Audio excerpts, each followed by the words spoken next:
Hey everyone, Ivy League Gaming here, and today we're playing Dragonheir Silent Gods. For today's video, we're going to take a look at all of the heroes that classify under the Necrotic element.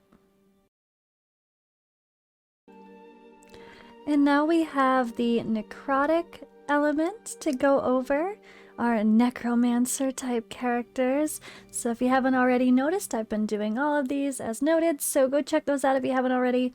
And also use my pre-registration link if you haven't registered for the game. The estimated time for the release of Dragonheir Silent Gods to go global is the second half of 2023. But depending on when you're watching this, there might be another closed beta testing phase 2, which I talked about in a video coming, so that may or may not be started. I'm assuming that's more like May or June, I don't know though for sure. But yeah, I am going to be posting these videos in April, so all of this is subject to change depending on adjustments made as the release gets near. Alrighty, so I wanted to do a overview video for those of you that are interested in Dragonheir and want to get a deeper look at what all of the characters look like, what are their skills, how are things going to synergize, and I'm going to try my best to quickly show everything and quickly read through at least the brief statements of the skills so you guys can get an idea and start getting some fun team compositions in your head for the game and maybe decide who your favorite characters are going to be. I am going to have a video on all of the elements. This video, this little clip will be inserted to all of them, so if you haven't already noticed, I do have one for each element. We do have fire, ice, necrotic, radiant, lightning, and poison. So if I haven't posted one of those videos yet, well, they should be coming after this, so stay tuned. And I think this is just a fun way for you guys to get a preview of the game and the visuals. The graphics are beautiful, and I mean, what's the most important part, right? What do these characters actually do? So I'm going to start with the common character here. We just have one in this faction. Undead warrior, basic as skeleton, but still looks amazing. This game does not disappoint. I'm going to go through here and I'm going to read all of the skills of the characters fairly quickly and give them a spin, and so you guys can have a look and see what's up. Alright. Unholy weapon, passive skill, deals damage by basic attacks, and skills will carry additional necrosis damage. Void swing, slashes at an enemy and deals necrosis damage. And ultimate consumes a certain amount of HP to deal necrosis damage to nearby enemies, gains attack speed up status for 10 seconds. Alright, that's it for commons, pretty simple one, but let's move on. So we have our rare characters. Tribal warrior. This is Korth. Really cool look here. I love it. The blue skin. The bluish skin of this lizard folk. I love it. Very good look here. Alright. Passive Shadow Enhanced. When allies summon undead creatures, grants the summon units attack up status for 10 seconds. Big version when ascended or ranked up. Shadow Servant battle skills summons a dragon remnant which lasts for 20 seconds. The dragon remnant is an undead creature that deals basic attacks based on necrotic damage. And Shadow Inspired, the ultimate, throws a potion that grants attack speed up status to all allied undead creatures within range for 10 seconds. Underground warrior. This is Scarel. Another rare champion. I hope I didn't say epic. I think I said rare. These are rares. Blue. The blue and purple are very close in this game. It's going to be very hard for people that are colorblind to notice the difference. I might suggest that they change the rare maybe to green instead. I don't know. But maybe that'll just visibly make people think that they're not good at all because it's more like what Raid does is uncommons. I don't know. But anyway, sorry. Passive. Priest Splendor gains invisibility status for 6 seconds as the battle starts. 10 seconds when ranked up, becomes untargetable to single target attack skills, like a Veil. Prayer of the Ancient battle skill deals necrosis damage to the enemy with a 50% chance of inflicting accuracy penalty status for 5 seconds. When the hero is under invisibility status, the chance will increase to 100%. Wrath of the Ancient, the ultimate. Shoots 3 arrows to enemies, each of them deals necrosis damage and extends the enemy's recharge time by 15%. Enemy recharge time is extended to 30% when the hero is under invisibility status. And as noted, extended recharge times reduce recharging speed of ultimate skills. And we have Fields, our undead warrior. Simple but nice graphics here as well. Masochist passive. The more debuffs inflicted, the less damage taken. Optimism. Battle skill randomly dispels 1 debuff from the hero. And then gains defense up status for 5 seconds. And Glutton for Punishment is ultimate. Transfers debuffs on allies within range to the hero and restores 5% max HP to the hero. Each transfer will grant additional healing. He takes on your discomfort and enjoys it. Creepy skeleton, huh? Alright, we also have another one that I've already used that I think sounds really cool. This might remind you of like maybe a Ping Keeper or a Renegade for this game. You'll see what I mean. This is Megan. Beautiful characters. And I will be doing lots of references to Raid Shadow Legends because I feel like that's going to be a large percentage of the player base are going to be people that have played that before. So if I say things that don't make sense, that might be what I'm talking about if you have not played that before. Or sometimes an Infinite Magic grade reference or something else from the million games I play these days. Alright, Sanctuary passive skill. When casting skills on an ally, dispels the ally's defense penalty status. Her battle skill reduces an ally's recharge time by 20%. And then grants defense up status to allies within range for 10 seconds. So she's gonna put an increased defense on everybody. But this is what I thought is interesting. Her battle skill, which is gonna come back to fairly often, reduces an ally's recharge time, letting them use their ultimate more often. I was hoping that might have a big impact in some of the battles. I did use her in some boss battles, but the teams are not ideal. So we'll have to see if I can see a major impact of having her in there versus having another damage dealer per se, but we'll see. But yeah, that's another rare that I have used so far. Let's go to our epics though. We have, alright, let's go. Zadok. Alright, Lantern Phantom. Let's give him a spin again. He looks really cool. I just noticed he's actually like a skeleton. I just noticed his bone arm and his face actually looks like a skeleton. Super cool. Alright. Deep-Rooted Hatred. Passive skill. Every time a friendly summoned unit dies, reduces the hero's recharge time by 10% and permanently increases attack, stacking up to 20 times. Interesting. Undead Companions battle skill summons 1 skeleton which lasts for 15 seconds. So it's 2 skeletons when he is ranked up. And his ultimate movement of revenge shoots 3 energy waves at a designated direction, dealing necrosis damage.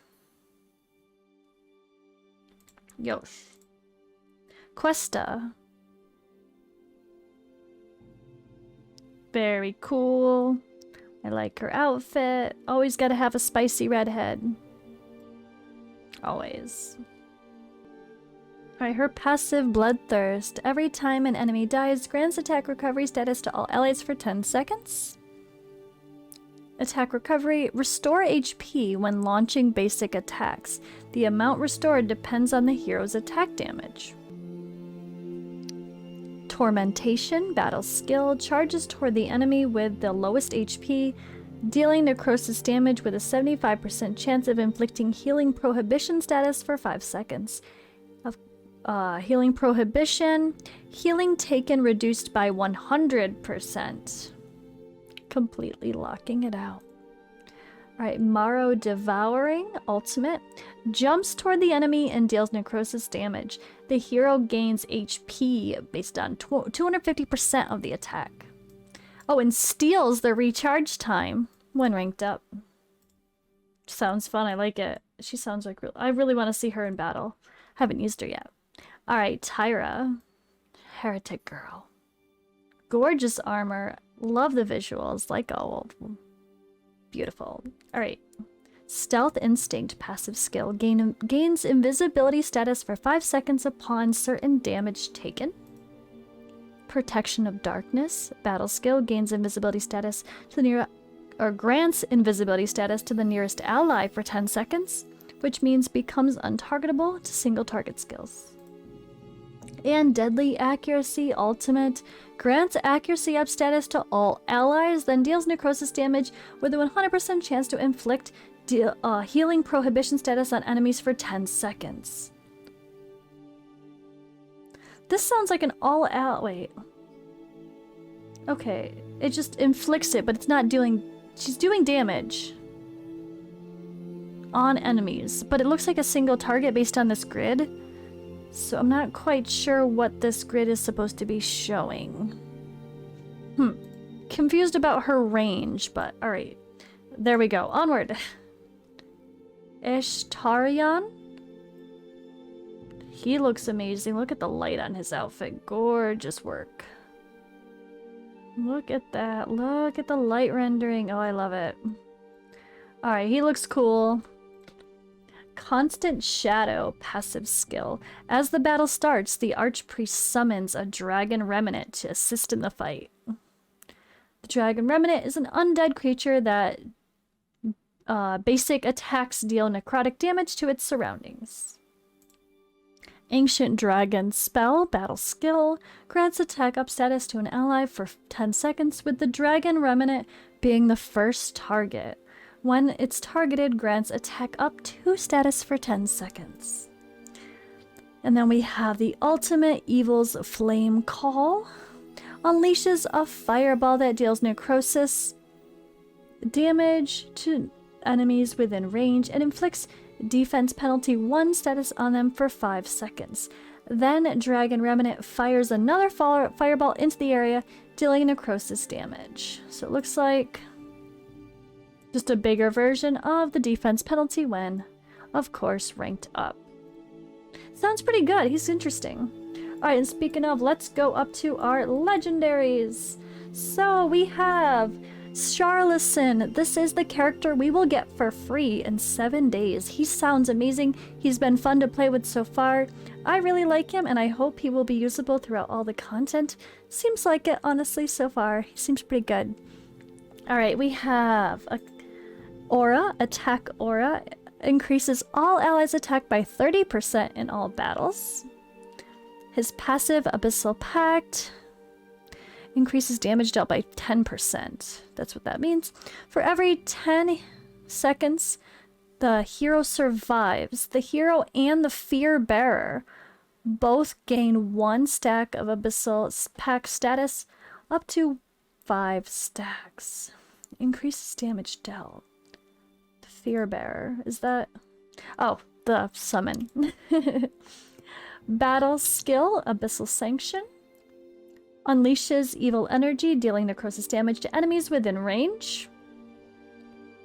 And then Abyssal Domination summons a Fear Bearer to the target location that lasts for an unlimited duration.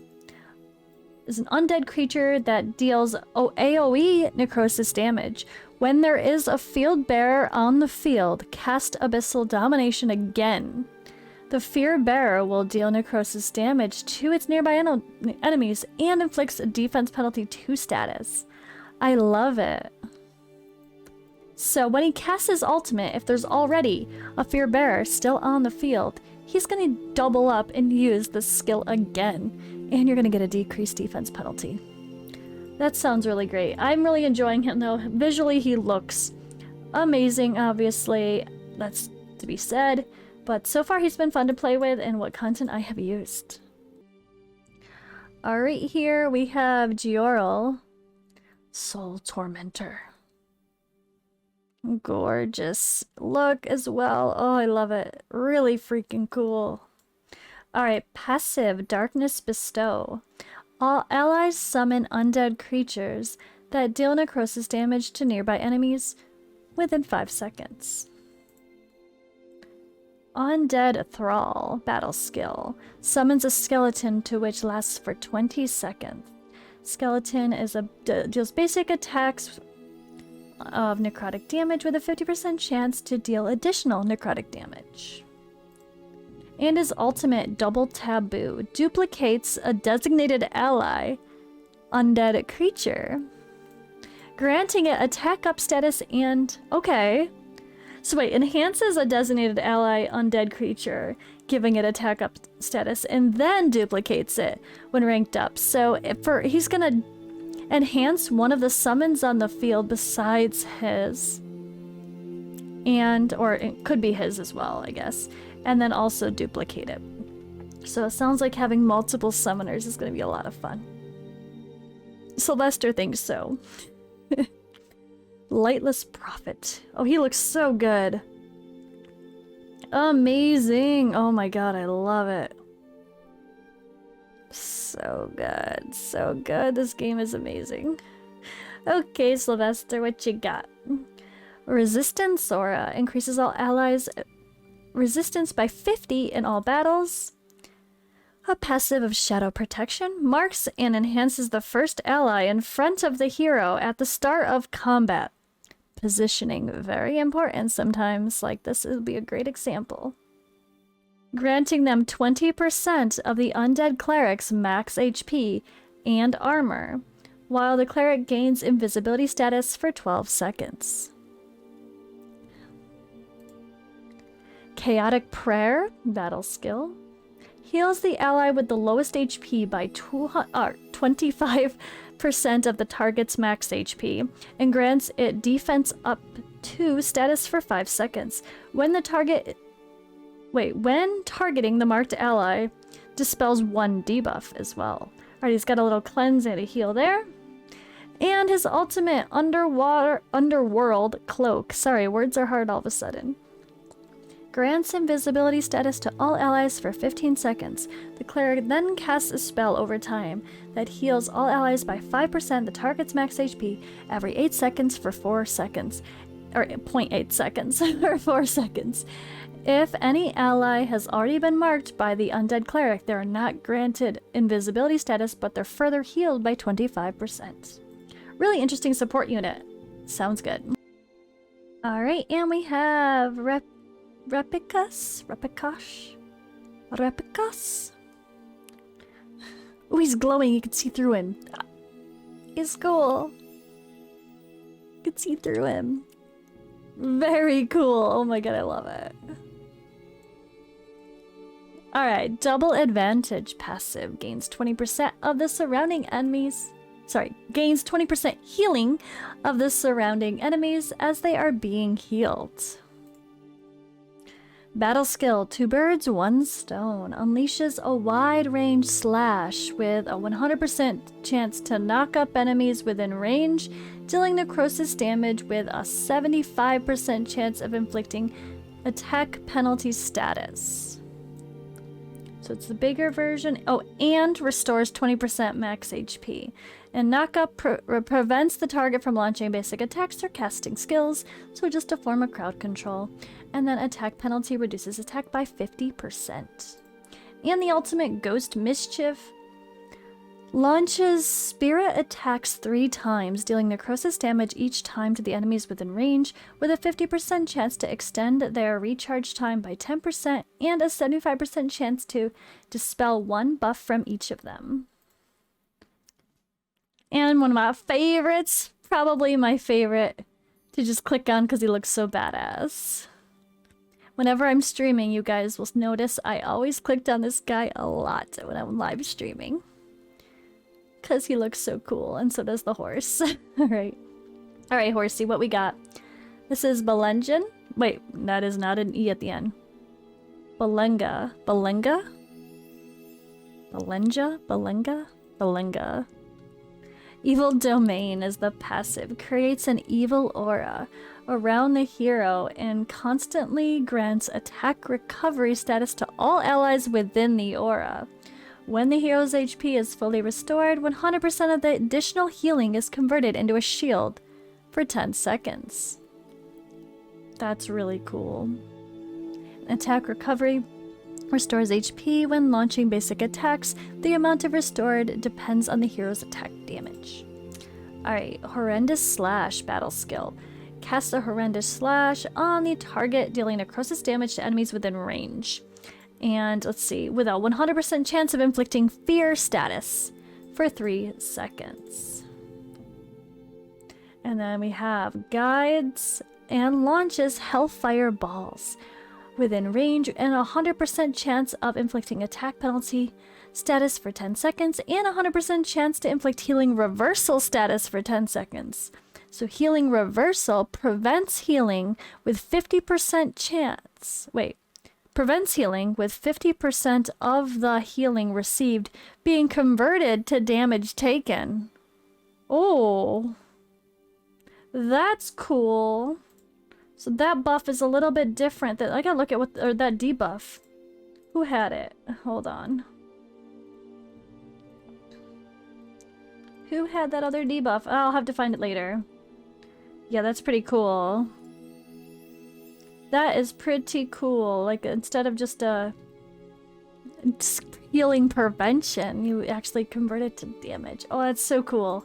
Alright, well that's a good way to end it. This has been the Necrotic element. They pair with ice, so 3 of them on the field, which are ice or necrotic, increases attack and defense by 20%, or 5, the whole team, increases cold and necrotic damage by 15%. Alright guys, that's all for this element for now. As of this recording, thanks for watching. I'll see you in the next video.